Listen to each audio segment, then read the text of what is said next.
Halo sahabat Bunda, selamat datang di channel kami. Di sini, kita akan berbagi cerita penuh emosi, mulai dari tawa hingga air mata. Dalam kisah-kisah yang terinspirasi dari pengalaman hidup nyata. Jangan lewatkan setiap cerita menyentuh yang akan membuat hati Anda terasa lebih hidup. Yuk, tekan tombol like dan subscribe sekarang juga. Saya doakan buat sahabat Bunda yang sudah like dan subscribe semoga selalu dilancarkan rezeki dan segala urusannya, amin ya robbal alamin. Mari kita mulai perjalanan penuh makna ini bersama. Selamat menikmati kisah-kisah yang kami sajikan.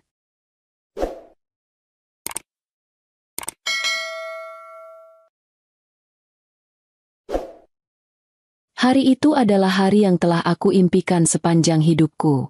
Aku berdiri di depan cermin besar di kamar pengantin, mengenakan gaun putih berenda yang membalut tubuhku dengan sempurna.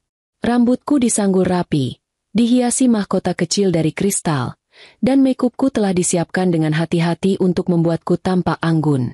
Jantungku berdebar-debar, bukan hanya karena gugup, tetapi juga karena bahagia. Hari ini, aku resmi akan menikah dengan pria yang kucintai. Orang yang selama ini kuimpikan menjadi teman hidupku. Di luar ruangan, terdengar suara tawa dan obrolan para tamu. Para kerabat dan teman-temanku datang dari jauh untuk menyaksikan momen penting dalam hidupku. Keluarga besar calon suamiku juga hadir dengan penuh semangat. Mereka tampak akrab satu sama lain, bercengkerama di antara dekorasi bunga-bunga segar yang memenuhi aula. Semuanya terlihat sempurna, seperti dalam cerita dongeng. Ketika saatnya tiba, aku digandeng oleh ayahku menuju pelaminan. Aku melangkah dengan hati-hati, merasakan semua mata tertuju padaku. Ada rasa bangga yang sulit kuungkapkan dengan kata-kata. Ayahku, meskipun tidak banyak bicara, memegang tanganku dengan erat seolah mengatakan, "Aku selalu mendukungmu." Aku tahu, menjadi seorang ayah untukku bukanlah hal yang mudah baginya. Dia telah membesarkan aku seorang diri setelah ibuku pergi sejak aku masih kecil. Meskipun aku tahu ada sesuatu yang kelam dalam kisah masa lalu mereka, aku tidak pernah menanyakannya lebih dalam. Ayah selalu mengatakan bahwa yang penting adalah masa depan, bukan masa lalu. Di pelaminan, calon suamiku, Raka, menungguku dengan senyuman lembut yang membuatku merasa tenang. Dia mengenakan jas hitam yang membuatnya terlihat gagah, dengan sorot mata yang meneduhkan. Saat aku tiba di sampingnya, dia menggenggam tanganku, dan kami saling bertukar pandang seolah mengatakan, "Ini adalah awal dari segalanya." Prosesi akad nikah berlangsung hikmat. Para saksi dan penghulu duduk di sekeliling meja kecil yang didekorasi dengan kain putih bersih. Ayahku menyerahkan tanggung jawabnya sebagai wali kepada penghulu dengan nada suara yang sedikit bergetar. Aku bisa merasakan emosi yang ia tahan. Di hadapan para tamu, Raka mengucapkan ijab kabul dengan lancar, tanpa sedikit pun keraguan. Suaranya tegas, penuh keyakinan, dan membuatku semakin yakin bahwa aku telah memilih orang yang tepat. Ketika penghulu bertanya kepada para saksi, "Sah?" Suara mereka serempak menjawab, "Sah." Tepuk tangan menggema di ruangan itu, dan aku merasa lega sekaligus terharu. Ini adalah momen yang tidak akan pernah kulupakan. Aku resmi menjadi istri Raka. Setelah prosesi, kami sempat mengobrol sebentar di ruang pengantin. Raka memandangku dengan senyuman hangat, menggenggam tanganku erat. "Kamu terlihat cantik sekali hari ini," katanya pelan. Aku hanya tersipu malu, lalu menjawab, "Terima kasih. Kamu juga terlihat tampan." Kami tertawa kecil, mencoba meredakan gugup yang masih tersisa. Aku merasa hubungan kami semakin erat, dan aku yakin bahwa kehidupan pernikahan kami akan penuh kebahagiaan. Namun, kebahagiaan itu tidak bertahan lama. Setelah resepsi selesai dan tamu-tamu mulai pulang, aku menyadari ada sesuatu yang berubah. Raka tampak gelisah, seperti memikirkan sesuatu yang berat. Dia menjauh dariku untuk berbicara dengan orang tuanya di salah satu sudut aula. Dari kejauhan, aku melihat raut wajah ibunya yang tegang dan nada bicara yang meninggi. Meski aku tidak bisa mendengar percakapan mereka, aku merasakan bahwa ada sesuatu yang tidak beres. Ketika Raka kembali mendekatiku, dia mengajakku berbicara di ruang pengantin. Aku ingin bicara empat mata, katanya dengan nada serius. Aku mengangguk, meskipun ada rasa cemas yang mulai merayapi hatiku. Di dalam ruangan, dia duduk di depanku dengan wajah yang sulit kubaca. Aku baru tahu sesuatu, katanya setelah beberapa saat hening. Orang tuaku memberitahuku bahwa kamu ternyata anak di luar nikah. Kata-kata itu menghantamku seperti petir di siang bolong. Aku terdiam, tidak tahu harus menjawab apa. Mulutku terasa kering, dan jantungku berdetak semakin kencang. Aku mencoba membaca ekspresinya, mencari tanda-tanda bahwa ini hanya salah paham, tetapi wajahnya tetap tegang. Aku tidak tahu harus bagaimana, lanjutnya. Tapi aku tidak bisa melawan orang tuaku. Mereka tidak setuju aku melanjutkan pernikahan ini. Aku ingin menjelaskan, ingin berteriak bahwa ini bukan salahku. Aku tidak pernah meminta dilahirkan dalam keadaan seperti ini. Orang tuaku, terutama ayahku, telah berjuang keras untuk membesarkan aku dengan penuh cinta. Apakah itu tidak cukup? Apakah aku harus dihukum atas kesalahan yang bukan milikku? Air mataku mulai mengalir tanpa bisa kuhentikan. Jadi, apa yang akan kamu lakukan sekarang? Tanyaku dengan suara bergetar. Raka menghela napas panjang. Aku butuh waktu untuk memikirkan ini. Tapi aku tidak yakin bisa melawan keinginan orang tuaku. Mereka sangat menentang pernikahan ini setelah tahu soal latar belakang keluargamu. Hatiku hancur. Semua impian dan harapan yang kubangun bersama Raka selama ini terasa runtuh seketika. Aku ingin memohon padanya untuk tetap bersamaku. Tetapi aku tahu bahwa ini bukan hanya soal kami berdua. Ada tekanan dari keluarga. Ada stigma sosial yang tidak bisa kuabaikan begitu saja. Namun, apakah itu cukup alasan untuk mengakhiri pernikahan yang baru saja dimulai? Ketika aku akhirnya kembali ke rumah, aku tidak bisa menahan diri untuk tidak memikirkan apa yang baru saja terjadi. Kata-kata Raka terus terngiang di kepalaku. Anak di luar nikah. Apa maksudnya? Aku tumbuh besar dengan keyakinan bahwa aku adalah anak sah dari kedua orang tuaku. Ayahku selalu menjadi sosok yang kukagumi, meskipun dia jarang berbicara tentang masa lalunya. Tapi sekarang keraguan itu mulai muncul. Aku mendekati ayahku yang sedang duduk di ruang tamu, matanya terpaku pada televisi yang menyala. Ayah, kataku, suaraku nyaris berbisik. Aku ingin bicara. Dia menoleh dengan raut wajah bingung. Ada apa, nak? Aku menggenggam tanganku sendiri, mencoba mengumpulkan keberanian. Hari ini, Raka bilang sesuatu yang membuatku bingung. Dia bilang aku anak di luar nikah. Apa itu benar? Wajah ayahku seketika berubah. Dia tampak terkejut, bahkan sedikit panik. Siapa yang bilang begitu? Tanyanya cepat. Orang tuanya. Jawabku, menatapnya lekat-lekat. Tapi aku ingin mendengar langsung dari ayah. Tolong, jangan sembunyikan apapun dariku. Ayahku menghela napas panjang, lalu mengalihkan pandangannya. Nak, ini bukan sesuatu yang mudah untuk ayah ceritakan. Tapi ya, itu benar. Kamu memang anak di luar nikah. Kata-katanya membuatku terpaku. Dunia seakan berhenti berputar. Kenapa ayah tidak pernah bilang? Tanyaku dengan suara bergetar. Karena ayah tidak ingin kamu merasa berbeda. Jawabnya pelan. Ayah ingin kamu tumbuh dengan rasa percaya diri, tanpa merasa dihantui oleh kesalahan orang tua. Hari-hari setelah kebenaran itu terungkap menjadi sangat berat bagiku. Aku berusaha menjalani hari seperti biasa, tetapi pikiranku terus dihantui oleh bayang-bayang pernikahan yang sudah di ujung kehancuran. Ayah mencoba menghiburku, tetapi aku tahu bahwa ia juga terluka. Ia merasa bersalah karena masa lalunya kini menghancurkan masa depanku. Siang itu, rumah kami yang biasanya tenang mulai dipenuhi ketegangan.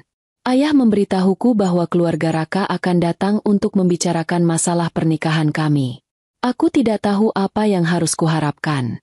Sebagian diriku berharap mereka berubah pikiran, tetapi aku juga sadar bahwa harapan itu mungkin sia-sia. Mobil keluarga Raka berhenti di depan rumah kami. Aku mengintip dari balik tirai, melihat Raka keluar bersama kedua orang tuanya. Ibunya tampak rapi seperti biasa, dengan ekspresi wajah dingin yang membuatku merasa kecil. Ayahnya mengikuti di belakang, dengan tatapan tegas yang menunjukkan bahwa mereka datang bukan untuk kompromi.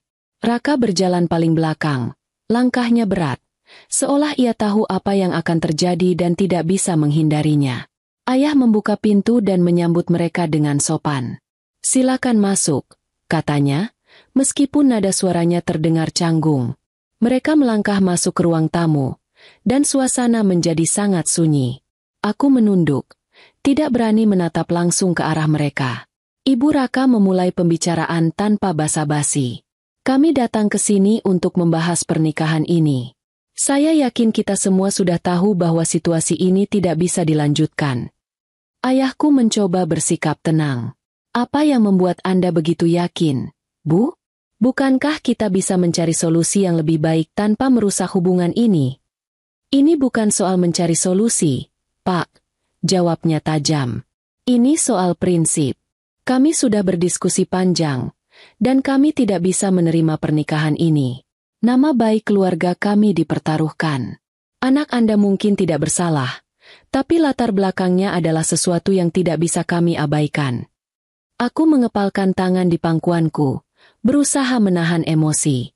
Kata-kata itu terasa seperti tamparan keras.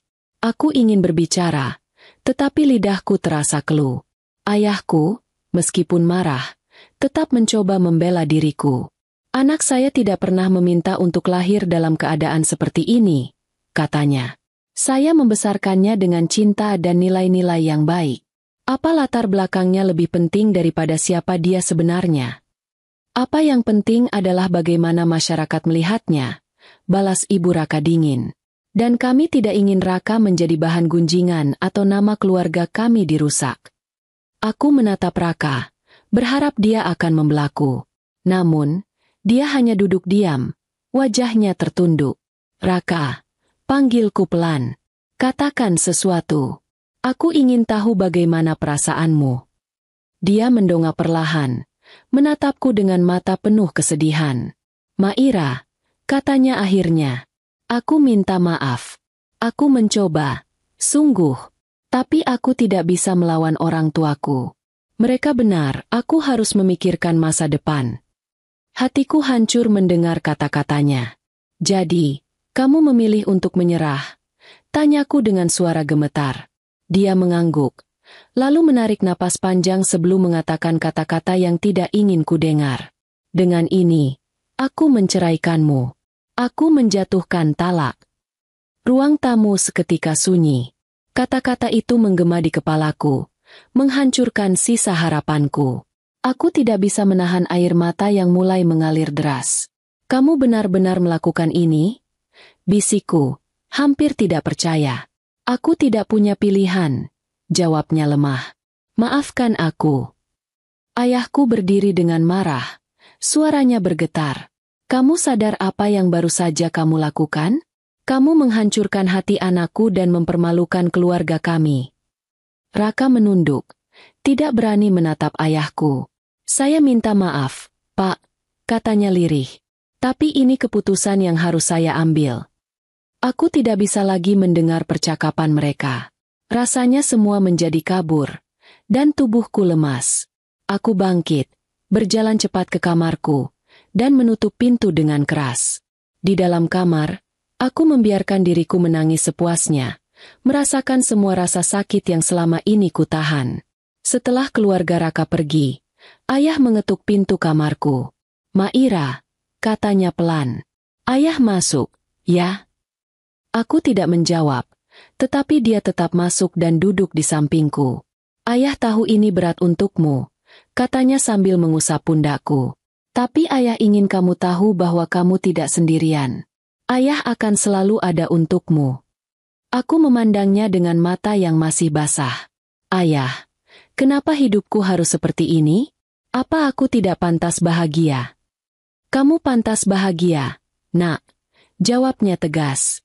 "Tuhan punya rencana yang lebih baik untukmu. Orang seperti Raka dan keluarganya tidak pantas untukmu. Mereka tidak bisa melihat nilai dirimu yang sebenarnya." Kata-kata ayah memberikan sedikit penghiburan, meskipun rasa sakit itu masih sangat dalam. Aku tahu bahwa ini adalah akhir dari kisahku dengan Raka. Namun, di balik rasa sakit ini, aku merasa ada pelajaran yang harus kupahami. Bahwa cinta tidak selalu cukup jika tidak dibarengi dengan keberanian dan penghargaan terhadap satu sama lain. Dan mungkin, seperti yang ayah katakan, ini adalah awal dari sesuatu yang baru. Sesuatu yang lebih baik untukku. Setelah keheningan yang terasa begitu lama, aku merasa seperti terperangkap dalam pusaran emosi yang sulit dijelaskan. Kata-kata ayahku terus terngiang di kepala, mengisi setiap sudut pikiranku dengan kebingungan dan rasa sakit. Kenapa ayah tidak pernah bilang? Tanyaku sekali lagi, meski aku tahu jawabannya tidak akan mengubah apapun. Ayah menghela napas panjang. Matanya menatapku penuh penyesalan. Ayah tidak pernah bermaksud menyembunyikan ini darimu. Tapi ayah juga tidak tahu bagaimana harus menceritakannya. Ayah pikir, semakin sedikit kamu tahu, semakin bahagia kamu menjalani hidup. Aku menggigit bibirku, mencoba menahan air mata yang terus menggenang di sudut mataku. Tapi aku berhak tahu, yah, aku berhak tahu siapa aku sebenarnya. Ayah mengangguk, lalu mengusap wajahnya dengan tangan gemetar. Kamu benar. Ini saatnya ayah jujur. Kalau kamu siap mendengar semuanya. Aku tidak menjawab, hanya menatapnya dengan mata penuh tuntutan. Ayah pun mulai bercerita. Suaranya pelan namun penuh beban. Ayah bertemu ibumu saat kami masih muda. Dia adalah cinta pertama ayah. Ujar ayah sambil tersenyum samar, seakan mengingat masa-masa itu. Kami saling mencintai, tetapi hubungan kami tidak pernah direstui. Keluarga ibumu memiliki pandangan yang keras, sementara ayah hanyalah pemuda biasa dari keluarga sederhana. Aku mengangguk kecil, mencoba mencerna ceritanya. Ayah melanjutkan, ketika ibumu hamil, keluarga ibumu memaksanya meninggalkan ayah. Mereka tidak ingin ada skandal yang mencoreng nama baik keluarga mereka. Saat itulah ibumu menikah dengan orang lain, seorang pria yang dipilih oleh keluarganya. Tapi pernikahan itu tidak berlangsung lama. Air mataku mulai mengalir saat mendengar kisah ini. Lalu, apa yang terjadi setelah itu? Ibumu datang kembali kepada ayah setelah pernikahannya berakhir. Dia membawa kamu, seorang bayi kecil yang baru beberapa bulan lahir. Saat itu, ayah merasa itu adalah takdir. Meskipun situasinya rumit, ayah berjanji akan menjaga kamu dan memberikanmu kehidupan yang layak. Tapi ibumu, dia tidak bisa tinggal lebih lama. Dia pergi meninggalkan kita, meninggalkan semua tanggung jawab kepada ayah. Aku terdiam, membiarkan cerita itu mengguncang seluruh duniaku. Selama ini, aku mengira hidupku biasa saja, tanpa rahasia besar. Ternyata, ada luka lama yang disembunyikan begitu rapat oleh ayahku. Aku mulai melihatnya dengan cara yang berbeda. Seorang pria yang mengorbankan segalanya demi masa depanku. Ayah tidak ingin kamu merasa kehilangan.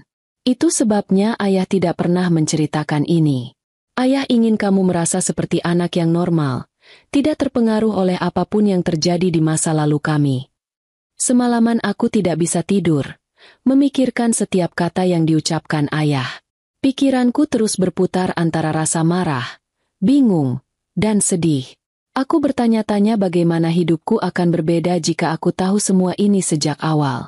Apakah aku masih akan bertemu dengan Raka? Apakah aku akan mengalami semua kebahagiaan yang telah kurasakan sejauh ini? Hari-hari berikutnya berlalu dalam kabut kesedihan. Aku mencoba melanjutkan hidupku, tetapi bayangan tentang pernikahan yang berakhir sebelum benar-benar dimulai terus menghantuiku. Aku merasa terjebak dalam perasaan bersalah dan ketidakadilan. Aku tidak pernah memilih untuk lahir dalam keadaan seperti ini. Tetapi mengapa aku harus menanggung semua konsekuensinya? Di tengah kekacauan itu, aku menemukan diriku mencari jawaban lebih jauh. Aku mulai mencoba menghubungi ibuku, sosok yang selama ini hanya menjadi bayangan samar di pikiranku. Ayah pernah memberiku sebuah alamat lama tempat ibuku tinggal, meskipun dia tidak yakin apakah ibuku masih berada di sana. Dengan penuh harapan, aku mengirimkan surat, menceritakan semuanya, dan berharap dia akan merespons. Butuh berminggu-minggu hingga akhirnya aku menerima balasan. Surat itu singkat, tetapi cukup untuk membuatku memutuskan untuk menemuinya. Ibuku bersedia bertemu di sebuah kafe kecil di pinggiran kota. Ketika hari pertemuan tiba, hatiku dipenuhi campuran antara harapan dan ketakutan. Aku tidak tahu harus berkata apa, atau bagaimana aku akan menghadapi wanita yang telah meninggalkanku sejak kecil.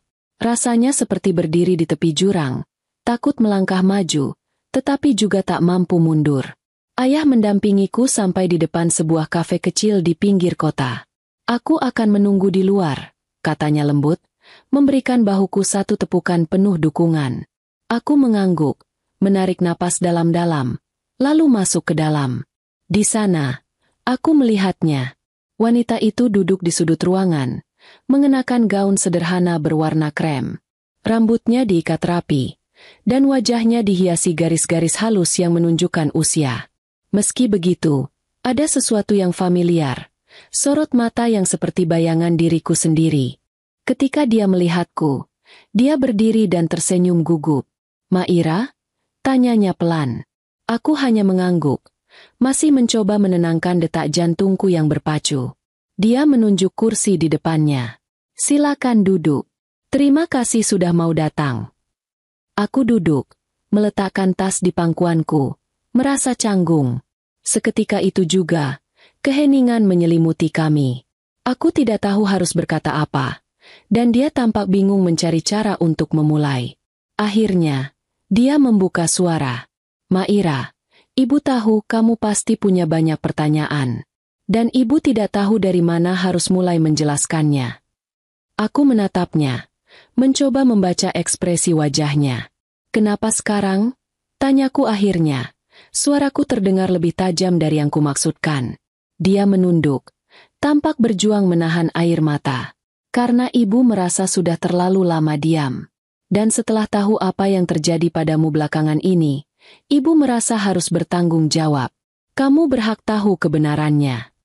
Aku menggigit bibirku, mencoba menahan emosi yang bergolak. "Kenapa Ibu pergi? Kenapa meninggalkan aku dan ayah?" Dia menghela napas panjang, lalu menatapku dengan mata yang penuh penyesalan. "Waktu itu, Ibu masih muda, Maira. Ibu pikir, meninggalkanmu dan ayahmu adalah cara terbaik untuk memberikan kalian kehidupan yang lebih baik." "Lebih baik?" Aku mengulang, hampir tidak percaya. "Bagaimana bisa meninggalkan anakmu sendiri dianggap sebagai sesuatu yang baik?" "Ibu tidak punya banyak pilihan," katanya. Suaranya mulai bergetar. "Hubungan Ibu dengan ayahmu rumit.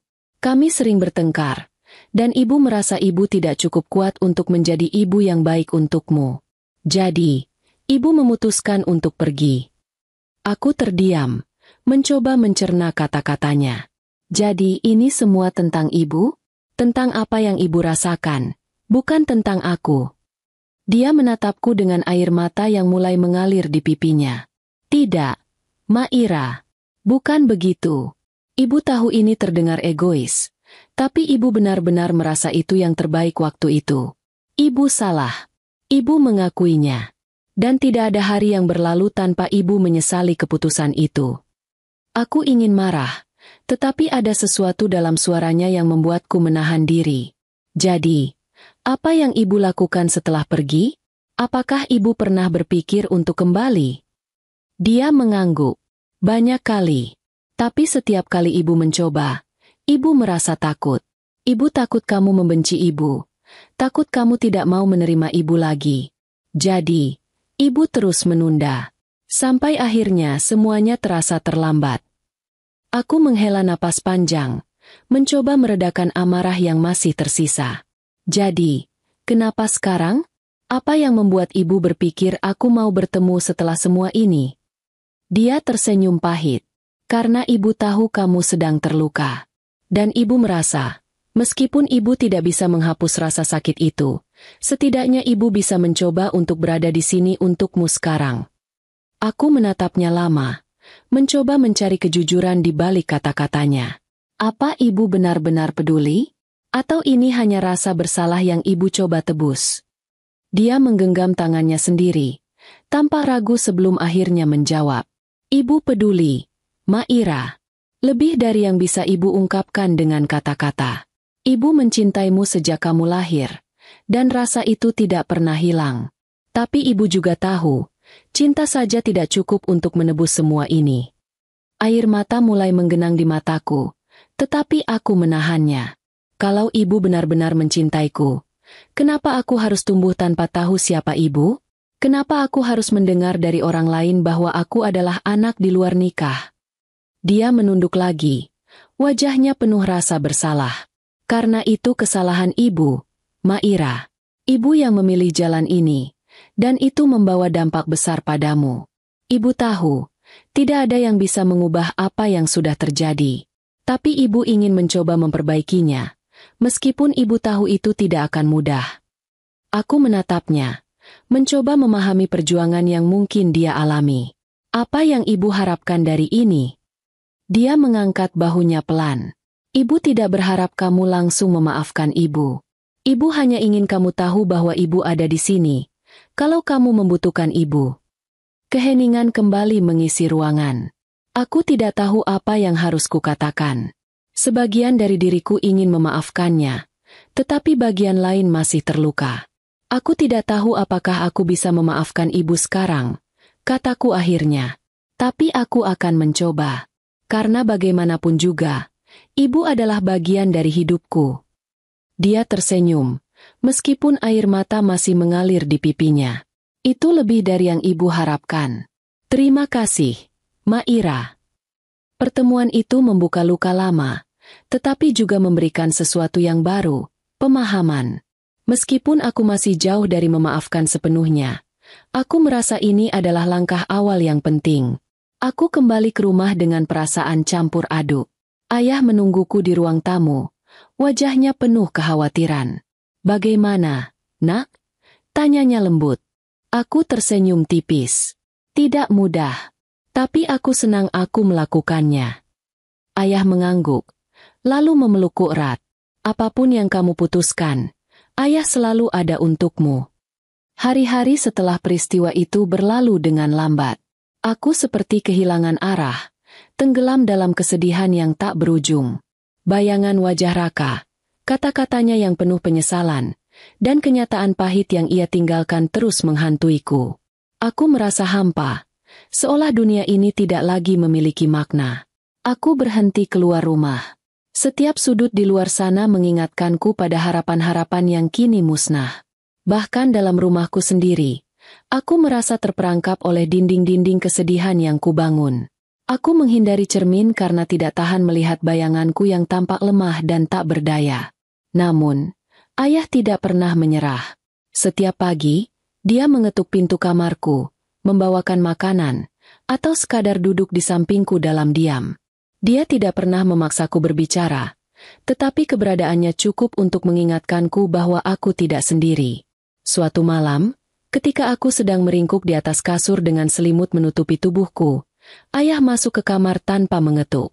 Ia membawa sebuah album foto tua yang sudah lusuh. Ia duduk di kursi kecil di dekat tempat tidurku dan mulai membuka album itu. "Nak, lihat ini," katanya sambil menunjukkan sebuah foto. Aku melirik tanpa banyak minat, tetapi perlahan perhatianku terpaku pada gambar di halaman itu. Foto itu adalah potret kecilku ketika masih balita.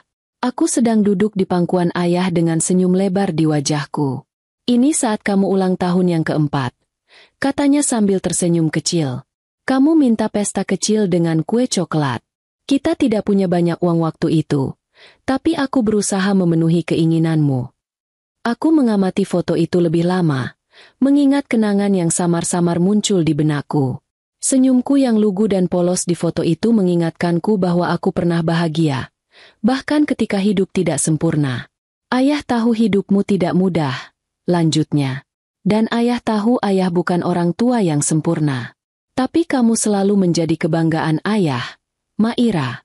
Kamu tidak pantas menyalahkan dirimu atas apa yang terjadi. Kamu lebih kuat daripada yang kamu kira." Aku tidak menjawab, tetapi air mata mulai mengalir di pipiku. Ayah meletakkan album itu di atas meja kecil di samping tempat tidur, lalu mengusap pundakku dengan lembut. "Kamu bisa melewati ini, nak. Ayah percaya." Kata-kata itu menjadi benih kecil di hatiku yang perlahan tumbuh. Aku mulai berpikir, Apakah aku akan terus seperti ini? Apakah aku akan membiarkan luka itu mendikte hidupku? Hari berikutnya, aku memberanikan diri keluar dari kamar. Aku duduk di ruang tamu, menonton televisi bersama ayah meskipun pikiranku masih melayang-layang. Ayah menyadari perubahan kecil itu, tetapi dia tidak mengomentarinya. Dia hanya tersenyum, memberiku ruang untuk mulai membuka diri. Aku memutuskan untuk mencoba bangkit, sedikit demi sedikit.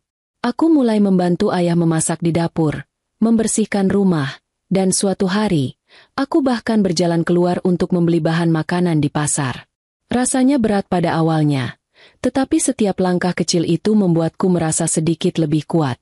Yang paling membantu adalah dukungan tanpa syarat dari ayah.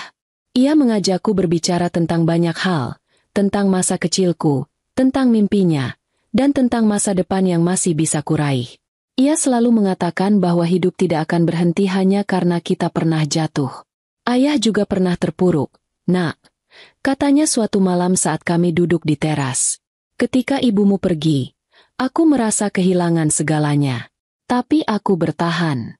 Karena aku tahu, aku harus hidup untukmu." Kata-katanya membuka mataku. Jika ayah bisa bertahan untukku, kenapa aku tidak bisa bertahan untuk diriku sendiri? Aku memutuskan untuk mengambil langkah besar berikutnya. Aku mulai mencari pekerjaan untuk mengisi waktuku dan membangun kembali rasa percaya diriku. Aku diterima di sebuah toko buku kecil di kota, tempat yang penuh dengan ketenangan dan aroma kertas yang menenangkan. Hari-hariku diisi dengan melayani pelanggan, menyusun buku, dan membaca ketika toko sedang sepi. Di toko itu, aku menemukan kedamaian. Aku bertemu dengan orang-orang baru, mendengar cerita-cerita mereka, dan perlahan menyadari bahwa dunia ini jauh lebih besar daripada rasa sakit yang pernah kualami. Aku juga mulai menulis di buku harian, menuangkan perasaan dan pemikiranku yang selama ini terpendam. Menulis menjadi terapi bagiku, cara untuk merangkai kembali serpihan-serpihan hatiku yang hancur. Setahun kemudian, aku merasa seperti orang yang berbeda. Luka itu memang tidak sepenuhnya hilang, tetapi aku belajar menerimanya sebagai bagian dari diriku. Aku menyadari bahwa hidup tidak akan pernah sempurna, tetapi aku bisa memilih bagaimana cara menjalani hari-hariku. Pada suatu sore, saat aku pulang dari toko buku, aku melihat ayah sedang menanam bunga di taman depan rumah. Aku tersenyum, mendekatinya, dan ikut membantu. "Bunga ini indah, ayah," kataku sambil menatap bunga-bunga yang baru ditanam. "Iya," jawabnya, "tapi butuh waktu untuk mereka tumbuh. Sama seperti kamu, Maira. Sekarang, kamu sudah mulai tumbuh lagi." Aku menatap ayah dengan mata berkaca-kaca, merasa bersyukur atas semua yang telah ia lakukan untukku. "Terima kasih, ayah. Kalau bukan karena ayah, aku tidak tahu apa yang akan terjadi padaku." Ayah hanya tersenyum hangat. "Kamu yang kuat, Nak. Ayah hanya mengingatkanmu." Hari itu, aku merasa lebih yakin dari sebelumnya. Hidupku mungkin tidak dimulai dengan sempurna, tetapi itu tidak menentukan bagaimana akhirnya. Aku masih punya banyak waktu untuk menulis bab-bab baru dalam hidupku, dan aku tahu bahwa aku tidak akan pernah melakukannya sendirian. Aku melangkah maju, meninggalkan masa lalu di belakang, tetapi tetap menghargai pelajaran yang telah diberikannya. Dengan ayah di sisiku, aku siap menghadapi apapun yang ada di depan.